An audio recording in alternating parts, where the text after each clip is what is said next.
अस्सलाम welcome to my YouTube channel Physiodynamics by doctor Iqra Fatima PT. आज हम एक नया टॉपिक डिस्कस करने वाले हैं। एनफील्स क्वालिटी ऑफ मूवमेंट्स क्या होती हैं और कितनी टाइप्स की होती हैं और कौन कौन से जॉइंट पे कौन कौन से हमें एनफील्स मिलते हैं। तो बिफोर स्टार्टिंग लेक्चर आप लोगों से रिक्वेस्ट है कि मेरी वीडियो को एंड तक ज़रूर देखें और अगर आपको पसंद आए तो उसको लाइक कीजिए, अपने दोस्तों के साथ शेयर करें और कमेंट बॉक्स में कमेंट करना मत भूलिएगा।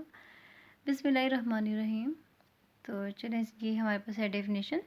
तो इसको हम डिस्कस कर लेते हैं कि डेफिनेशन क्या होती है एनफील्स की।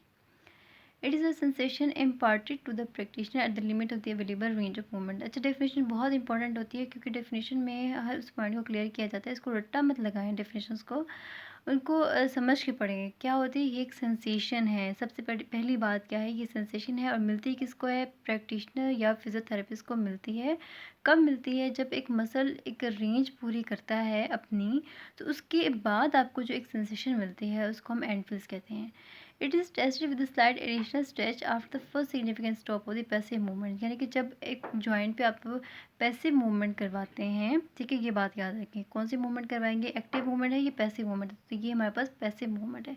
जब पैसिव मूवमेंट कराएंगे, एक मसल ने अपनी कंप्लीट रेंज ऑफ मूवमेंट की, अब वो आगे फर्दर मूव नहीं कर सकता, तो अब आपने क्या करना है, वहाँ पे एक एडिशनल स्ट्रेच देना है। जब आप एक स्ट्रेच देंगे तो आपको उस जॉइंट के ऊपर एक एंड फील मिलेगा।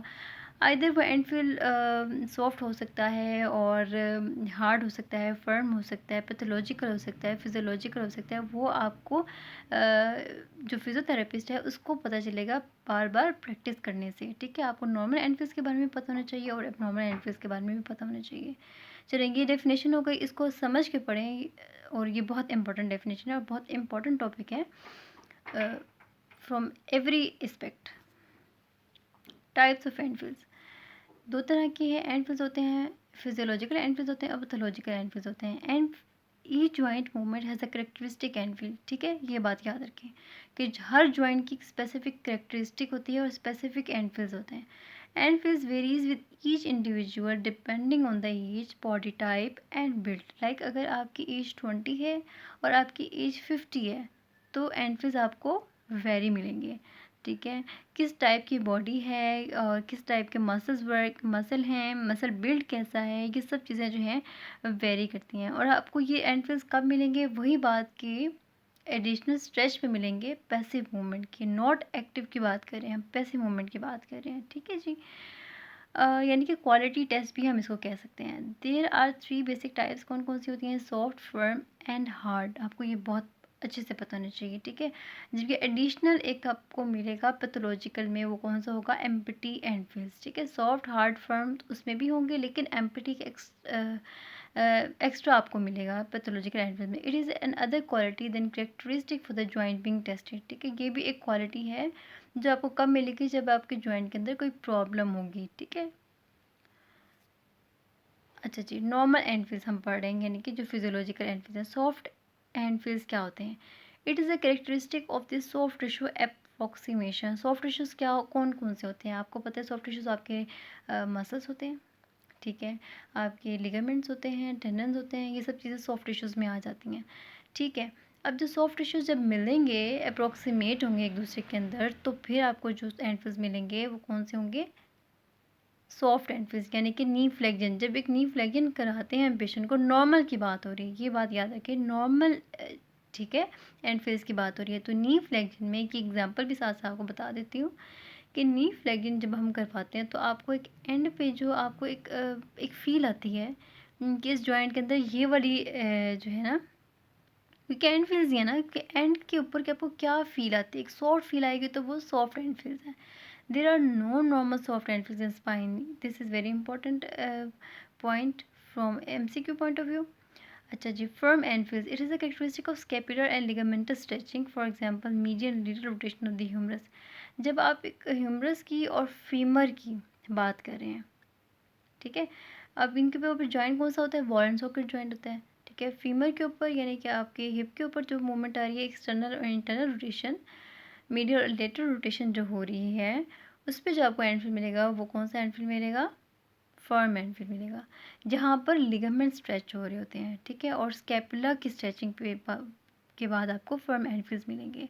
जैसे कि जनरल स्पाइन की फ्लैगिन, अगर स्पाइन फ्लैगिन में जा रहा है तो आपको फर्म, फर्म का मतलब है कि not hard and not soft, कि ना तो बहुत ज़्यादा हार्ड मिलेंगे ना ही बहुत ज़्यादा सॉफ्ट मिलेंगे, एक बीच की कैफियत होती है जिसको हम फर्म एंड फील कहते हैं। और स्पाइनल कपल मूवमेंट्स होती हैं। स्पाइनल कपल मूवमेंट्स भी एक अलग टॉपिक है, इसको अब हम बाद में डिस्कस करेंगे। तो आप ये 3 एग्जांपल आपके पास आ गए हैं, ये भी एमसीक्यू में आपसे पूछा जा सकता है। तो आपको पता होना चाहिए कि कौन से जॉइंट के ऊपर कौन से एंडफिल्स हमें मिलते हैं। अच्छा, कैप्सुलर अगर एंडफिल्स होंगे तो वो लेस फर्म होंगे। कैप्सुलर एंडफिल्स कहाँ कहाँ मिलेंगे हमें? शोल्डर जॉइंट के ऊपर कैप्सूल प्रेजेंट होता है, आपकी हिप जॉइंट के ऊपर कैप्सूल प्रेजेंट होता है। तो यहाँ पे जो आपको, यानी कि अगर आप ह्यूमरस की लेटरल और मीडियल रोटेशन कराएंगे तो आपको फर्म एंडफिल्स तो मिलेंगे पर कंपैरेटिवली कम मिलेंगे, ठीक है। अगर लिगामेंट के ऊपर जो है एंडफिल्स, लिगामेंट के एंडफिल्स देखेंगे तो वो आपको ज़्यादा फर्म मिलेंगे, ठीक है। ये भी आपने पॉइंट क्लियर करना है अपना। हार्ड एंडफिल्स क्या होते हैं? इट अकर्स व्हेन बोन और cartilage meet. Hard end feel, सख्त बात हो रही है, ऐसे समझे, सख्ती।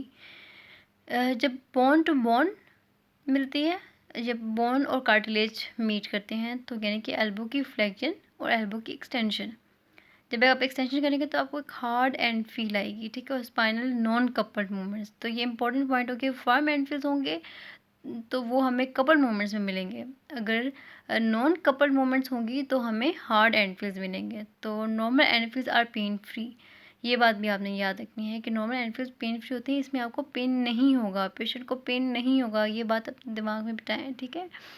तो ये जब आप प्रैक्टिस करेंगे, अभी तो फ़िलहाल अगर आप अपने थ्योरी के हिसाब से देखें तो आपको ये पता होना चाहिए कि ये पेन फ्री होना चाहिए, लेकिन जब अगर आप प्रैक्टिस करेंगे तो आपने इस बात का जहन में ये बात रखनी है कि ये पेन फ्री हो। अगर इसमें आपको पेन होता है, ये पेशेंट को पेन होता है यानी कि, तो इसका मतलब है कि वो पैथोलॉजिकल एंडफिल्स हैं, ठीक है। Pathological end feels, for example scar tissue. अब स्कार टिश्यू है, स्कार बन गया है, यानी कि स्किन की एक सही हालत नहीं है, फाइब्रोसिस हो चुका है, वहाँ स्कार बन गया है, ठीक है, मे बी आफ्टर ऑपरेट, ठीक है। तो अब जो आपको एंडफिल्स मिलेंगे वो कैसे एंडफिल्स मिलेंगे? वो फर्म एंडफिल मिलेंगे, लेस इलास्टिक होंगे, ठीक है। अब दो चीज़ें हैं, आपको फर्म मिलेंगे और लेस इलास्टिक, इलास्टिसिटी ख़त्म हो जाएगी। अच्छा, मसल स्पैज़म, ये मैं आपको बता रही हूँ pathology. Scar tissue, muscle spasm, shorten connective tissue, intra articular swelling, ये 4 आपको पैथोलॉजी बता रही हूँ कि इनके अंदर आपको कैसे कैसे एंडफिल्स मिलेंगे। एंडफिल्स आपको नॉर्मल पता चल गए, लेकिन अब जो अब नॉर्मल कंडीशन होगी तो दो दो चीज़ें साथ आ रही हैं कि फर्म तो होंगी लेकिन इलास्टिसिटी कम हो जाएगी स्कार में। मसल स्पैज़म में थे, मतलब एक मसल जो है उसका मसल स्पैज़म हुआ है, ठीक है। तो अब आपको जॉइंट के ऊपर कैसा एंडफिल मिलेगा? Less firmer, more elastic, less soft end feels, ठीक है। ना तो वो ज़्यादा फर्म होगा ना वो सॉफ्ट होगा, इलास्टिक ज़्यादा होगा, ठीक है। वापस जाएगा बार बार अपनी पोजीशन, अपनी ओरिजिनल से वो वापस जाएगा, ठीक है। इलास्टिसिटी उसकी बढ़ जाएगी। Short and connective tissue, connective tissues में क्या क्या चीज़ें आ जाती हैं? यही हमारे लिगामेंट्स हो गए, टेंडन्स वगैरह हो गए, ठीक है। ये फर्म फेशिया हो गया, सब चीज़ें आ जाती हैं। फर्म होगा, लेस इलास्टिक एंडफिल्स होगा। स्कार टिश्यू अगर बनेगा तो भी ये चीज़ें आएंगी, और कनेक्टिव टिश्यू हमारे शॉर्ट हो गए तो भी ये चीज़ें आ जाएंगी। Intra articular swelling, soft tissue resistance, soft resistance just before movement. Intra articular swelling यानी अगर मसल के अंदर स्वेलिंग हो गई है विद कि उस मसल के muscle, sorry, I am very very sorry, कि अगर आपके जॉइंट के अंदर स्वेलिंग हो गई है, आर्टिकुलर की बात हो रही है, तो उसके अंदर क्या होगा कि सॉफ्ट रेजिस्टेंस तो मिलेगी आपको। अभी आप मूवमेंट भी स्टार्ट नहीं करेंगे तो आपको एक जॉइंट पहले ही रेजिस्ट कर देगा कि इसको मत छेड़ो, ठीक है। एम्पटी एंडफिल्स क्या होते हैं? It is response to severe pain and muscle spasm secondary to conditions like fracture, acute inflammatory process, can be psychogenic in nature.